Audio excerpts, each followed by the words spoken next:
సెక్షన్కి వెళ్ళండి. చాలా బాగాలేదు, అక్కడ చాలా నేరవుగా ఉంది ప్లేసు. దయించి అర్థం చేసుకోండి, కంగారు పడద్దు అసలు.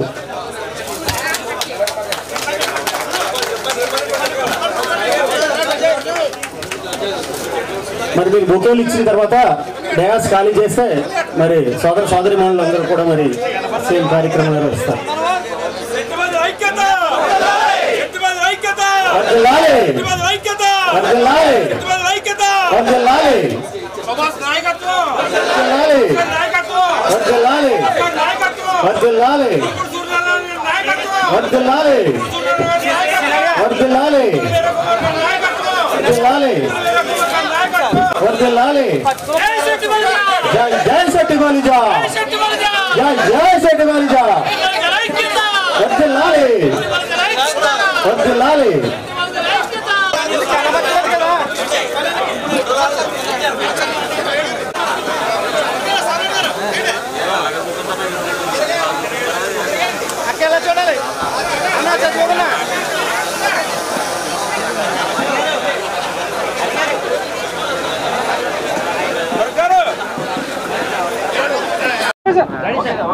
మీడియా మిత్రులందరికీ నమస్కారం. ఈరోజు ముఖ్యంగా సెట్టిబల్జీ సంఘీయులందరూ కూడా, ఇరు రాష్ట్రాల సెట్టిబల్జీ సంఘీయులందరూ కూడా ఇక్కడ సమావేశం అవడం జరిగింది. దాని ముఖ్య ఉద్దేశం రాబోయే నవంబర్ 16వ తారీఖున సెట్టిబల్జీ వనభోజనాలు 3 సంవత్సరాలు జరుపుకోవడం జరిగింది. ఇది 4వ సంవత్సరం. మరి ఈసారి ఎట్టి పరిస్థితుల్లో 2 లక్షలు దాటి మరి సమీకరించాలి ఈ మీటింగ్ అని చెప్పి మేమందరం కూడా ఇక్కడ సమావేశం అవడం జరిగింది. ముఖ్యంగా నాయకులు మాత్రమే ఇక్కడికి రావడం జరిగింది. ఈరోజు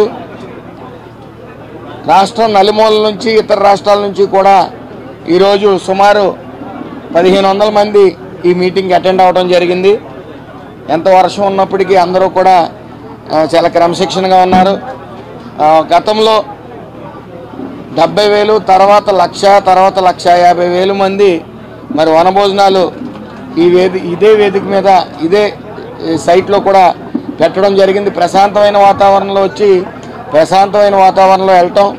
దీని ముఖ్య ఉద్దేశం ఒకటే, మేము కలిసి ఉంటాం, మా కులాన్ని మేము ప్రేమిస్తాం, ఇతర కులాలను గౌరవిస్తాం అనే సూత్రాన్ని పాటించాలి. సంవత్సరానికి ఒకసారైనా సరే సంఘీయులందరూ ఒక చోట సమావేశమై అందరూ ఒకరికొకరు పరిచయం అవుతారు, ఐక్యత పెరుగుతుందనే ముఖ్య ఉద్దేశంతో పార్టీలకు అతీతంగా మరి ఒక కార్యక్రమం జరుపుకుంటూ వస్తున్నాం. అలాగే ఈసారి కూడా, గతంలో కూడా మహిళలు ఎంతమంది వచ్చారో పురుషులు కూడా అంతమంది వచ్చేవారు.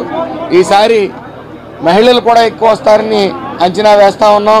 మరి ఈసారి మేము ఊహించిన దానికన్నా మేము మ్యాక్సిమం 1000 మంది వస్తారనుకుంటే సుమారు 1500 నుంచి 2000 మంది ఇక్కడికి రావటం, మరి అందరూ కూడా ఉత్సాహంతో ఉంటాం. మరి రాబోయే నవంబర్ 16న ఖచ్చితంగా ఈ యొక్క సెట్టిబల్జీ వన సమారాధన రంగరంగ వైభవంగా జరుగుతుందని, అలాగే ప్రశాంతమైన వాతావరణంలో జరుగుతుందని మరి మేము ఆశిస్తూ ఉన్నాం. దానికి పెద్దలందరూ కూడా పార్టీలు అతీతంగా ఇక్కడికి రావటం జరిగింది. అలాగే ఒక అజెండా లాంటిది కూడా పెద్దలందరూ కూడా ఒక కమిటీ వేసి అజెండా కూడా రూపొందిస్తారని చెప్పి చెప్పడం జరిగింది. అలాగే మేము ప్రజెంటు ఏదైతే ఎన్డీఏ కూటమిలో ఉన్నామో మేమందరం కూడా సాధ్యమైనంత వరకు మంచి చేయాలా, మేము ఆకట్టుకోవాలా, మేము చేతనైనంత మంచి చేయాలనే ముఖ్య ఉద్దేశంతో నిరంతరం ఏదైతే నారా చంద్రబాబు నాయుడు గారు కానీ, పవన్ కళ్యాణ్ గారు, లోకేష్ గారిని ప్రజల మధ్యన ఉండమని చెప్పి అన్నారు. అలాగే ఉంటూ కూడా మేమందరం కూడా నిత్యం అందుబాటులో ఉంటూ చేతనైన సేవ చేయాలి అనే ముఖ్య ఉద్దేశంతోనే మేమందరం కూడా ప్రజల మధ్య ఉండటం జరుగుతూ ఉంది. అలాగే ఈ కార్యక్రమం ఏదైతే నవంబర్ 16 ఉందో మరి అందరూ కూడా ఇదే నా పిలుపుగా భావించి మరి 2 లక్షలు దాటి పైబడి ఈ యొక్క సెట్టిబల్జీ వన సమారాధన దిగ్విజయంగా నిర్వహించడానికి మీ అందరూ సహకరిస్తారని కోరుకుంటూ, అలాగే ఇక్కడికి వచ్చిన నాయకులందరూ కూడా మరి క్రౌడ్ పుల్లర్స్గానే భావిస్తూ ఉన్నాం.